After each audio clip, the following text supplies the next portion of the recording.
গণতান্ত্রিক চর্চা অব্যাহত রাখতে রাষ্ট্রপতি নির্বাচনে অংশ নিয়েছে বিরোধী দলীয় জোট। নির্বাচনে এমনটাই প্রতিক্রিয়া জানিয়েছেন বিরোধী দলীয় উপনেতা সৈয়দ আবদুল্লাহ মাহমুদ তাহের।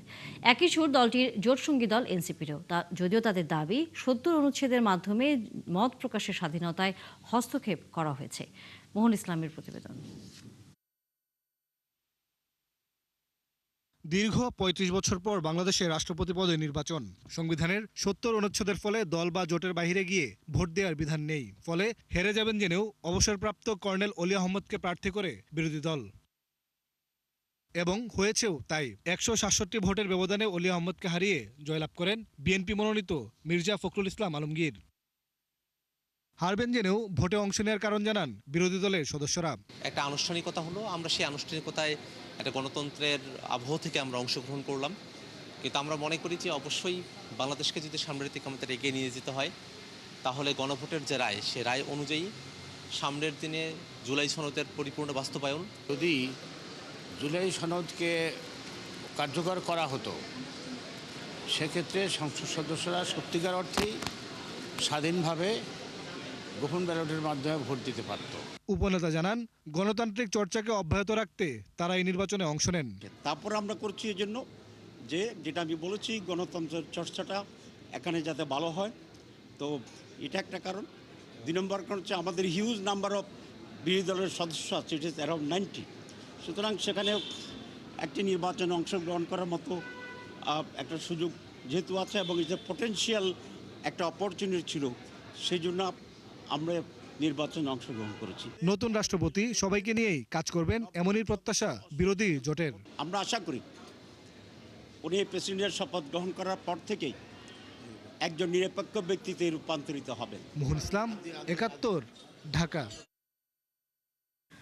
৩৫ বছর পর রাষ্ট্রপতি নির্বাচন দেখল বাংলাদেশ। সৌহার্দ্যপূর্ণ ও উৎসবমুখর পরিবেশে হয়েছে ভোট গ্রহণ। তবে সংবিধানের ৭০ অনুচ্ছেদের কারণে দলের সিদ্ধান্তের বাইরে যেতে পারেননি সংসদ সদস্যরা। এ নিয়ে দিনভর পাল্টাপাল্টি যুক্তি তুলে ধরেন সরকার ও বিরোধী দলের সদস্যরা।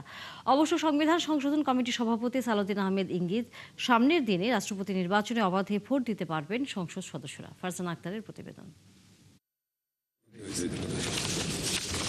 ১৯৯১ সালের পর প্রথমবারের মতো অনুষ্ঠিত হলো রাষ্ট্রপতি নির্বাচন। উৎসব মুখর পরিবেশে হয়েছে ভোট গ্রহণ। দুপুর ২টায় একে একে ভোট দেন ভারপ্রাপ্ত রাষ্ট্রপতি, স্পিকার, প্রধানমন্ত্রী ও বিরোধী দলীয় নেতারা। সরকারি দল বিএনপি সংসদে ২/৩ আসনের অধিকারী, তাই ফলাফল ছিল অনেকটাই অনুমেয়। স্বতন্ত্র আর ইসলামী আন্দোলনের সংসদ সদস্যরা কোন প্রার্থীকে ভোট দেয় সেটি ছিল দেখার বিষয়। ভোট বয়কট করেছে ইসলামী আন্দোলন, তবে স্বতন্ত্রদের ভোট গেছে মির্জা ফখরুল ইসলামের বাক্সেই। জুলাই অভ্যুত্থানের পর জাতির সনদ প্রণয়ন করে অন্তর্বর্তী সরকার। এতে সংবিধানের ৭০ অনুচ্ছেদের সংশোধনের সুপারিশ ছিল। রাষ্ট্রপতি নির্বাচনে এই অনুচ্ছেদের ফলেই একচেটিয়া ভোট পেলেন প্রাজ্ঞ রাজনীতিবিদ মির্জা ফখরুলই। তাই দিনভর ৭০ অনুচ্ছেদ অনুযায়ী দলের সিদ্ধান্তের বাইরে সংসদ সদস্যদের ভোট না দেওয়ার বিধান নিয়ে চলে সরকারি ও বিরোধী দলের পরস্পর বিরোধী বক্তব্য। ৭০ অনুচ্ছেদ সংস্কার হবে, এটাও কিন্তু সকলের প্রত্যাশা ছিল, ঐক্যমত ছিল, এবং সংসদে এটা বৈঠক হচ্ছে, এটা অধিবেশন না। এটা মাননীয় স্পিকার এটাকে সভাপতিত্ব করছেন না, ফলে সেইখানে ৭০ অনুচ্ছেদও এখানে কার্যকর হওয়ার কথা না। তারা নির্বাচনের পর থেকেই বলে আসছিল যে অক্ষরে অক্ষরে তারা জুলাই সনদ বাস্তবায়ন করবে। তাহলে তারা বলতেছে মুখে এই কথা, কিন্তু তারা দেখেন প্রত্যেকটা কাজ করতেছে আগের ধারাবাহিকতায়। দলের সিদ্ধান্তের বাইরে কোনো ভোট দিতে পারবেন না। আর আর্টিকেল ৭০-এর খ আপনারা সেটা দেখবেন, দেখে আপনার এরপরে এই অনুযায়ী সিদ্ধান্ত হবে, এটা সংবিধান অনুযায়ী সিদ্ধান্ত হবে।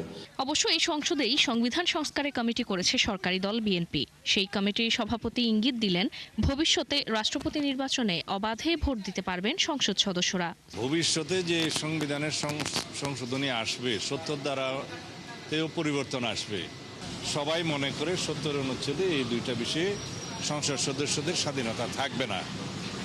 অন্য দুইটা বিষয় সংবিধান সংশোধনী সংক্রান্ত বিলে, এবং যদি কোনো সময় যুদ্ধ পরিস্থিতি হয় সেই সময় এই দুইটার সময়ে দলের বাইরে ভোট দিতে পারবে কি পারবে না, এই বিষয়ে বিএনপির পক্ষ থেকে আমাদের নোট অফ ডিসেন্ট আছে যে এই দুইটা বিষয়েও সংসদ সদস্যরা দলের মতামত অনুসারে ভোট দেবেন। রাষ্ট্রপতি নির্বাচনে অংশ নেওয়ায় বিরোধী দলকে স্বাগত জানিয়েছে ক্ষমতাসীন দল। দীর্ঘ ৩৫ বছর পর রাষ্ট্রপতি নির্বাচনে প্রার্থী দিল বিরোধী দল। জামাত বলছে ৭০ অনুচ্ছেদ অনুযায়ী ভোট করে গণঅভ্যুত্থানের আকাঙ্ক্ষা বা সংস্কারের প্রত্যাশা কোনোটি পূরণ করতে পারেনি সরকারি দল। আর ক্ষমতাসীন দল বলছে দেশের সর্বোচ্চ আইন অনুযায়ী হয়েছে এ নির্বাচন। ফারজানা আক্তার, ৭১, সংসদ ভবন, ঢাকা। কলকাতায় হোটেলে আগুনের ঘটনায় বাংলাদেশি নিহতের ঘটনায় দুঃখ প্রকাশ করেছেন ভারতীয় হাইকমিশনার দীনেশ ত্রিবেদী। বৃহস্পতিবার সচিবালয়ে স্বাস্থ্যমন্ত্রীর সাথে সৌজন্য সাক্ষাৎ শেষে তিনি কথা বলেন। এ সময় হাইকমিশনার সেই ঘটনায় গাফলতি বা তদন্তের বিষয়ে কোনো মন্তব্য করেননি। তবে ভুক্তভোগীদের যা যা প্রয়োজন তা নিশ্চিত করা হবে বলে জানিয়েছেন দীনেশ ত্রিবেদী। অন্য এক প্রশ্নের জবাবে স্বাস্থ্যমন্ত্রী সর্দার মোহাম্মদ সাকাওয়াত হোসেন জানান, প্রধানমন্ত্রীকে ভারত সফরের আবারও আমন্ত্রণ জানিয়েছেন ভারতীয় হাইকমিশনার। তবে সফরের অনুকূল পরিবেশ আছে কি নেই তা নিয়ে আলোচনা হয়নি।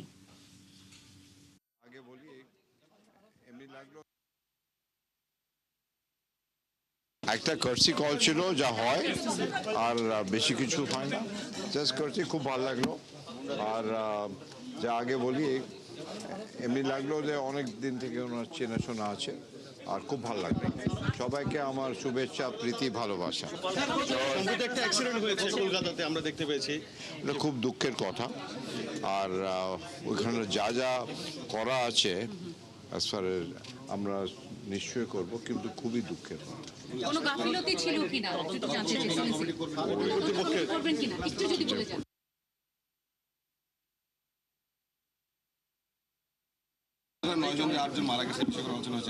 কোন আলোচনা হয় না, আমি কোন আলোচনা এটা উঠাই নেই সঙ্গত কারণে। আমার তো এটার করার দরকার পড়ে না, এবং সম্পূর্ণই কাটিয়েছি, নাথিং এলস। আমাদের প্রাইম মিনিস্টারকে দাওয়াত দিয়েছেন, এটাই শুধু বলেছেন। আপনাকে ওটা জানিয়েছেন? ওটাই বলেছেন যে আমরা ওনাকে দাওয়াত দিই, আর expecting in the rival here, এইটুকু বলেছেন।